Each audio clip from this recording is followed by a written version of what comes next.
చూడండి ఫ్రెండ్స్, మనం చదువుకోండే arts college hostel B block. ఇది రూమ్స్ అన్నీ ఎలా శిథిలా వ్యవస్థకు చేరుకున్నాయో ఒకసారి చూడండి. మీకు ఏమైనా మెమరీస్ వస్తే కింద కామెంట్లో కామెంట్ చేయండి. ఇది నెంబర్ 11 అంట, బి బ్లాక్ రూమ్ నెంబర్ 11. ఎలా ఉన్నాయో చూడండి ఒక్కసారి.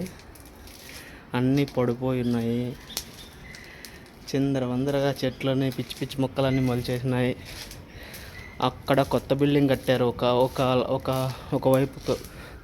ఒకవైపు తొలగించేసి ఈ హాస్టల్ 4 వైపులా ఉండేది కదా, ఇలాగా ఒకవైపు తొలగించేసి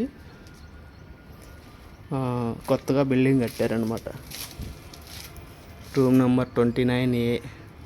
ఇందులో గోళ్ళ మీద మీ ఫ్రెండ్స్ నేమ్స్ ఎవరైనా రాసి ఉన్నారేమో సార్ చూసుకోండి. ఇటు చూడు, ఎవడో జై అంట, స్టార్ ఆఫ్ ద ఏదో రాశాడు. ఇక్కడ ఎవడో ఫోన్ నెంబర్ రాశాడు. చూడండి, ఎంత బ్రిటిష్ వాళ్ళ కాలంలో కట్టిన మన ఆర్ట్స్ కాలేజ్ హాస్టల్ భవనము ప్రస్తుతము ఇలాంటి పొజిషన్లో ఉంది. మీకు ఏవైనా మెమరీస్ వస్తే బి బ్లాక్ అన్నమాట ఇది. Okay friends, thank you.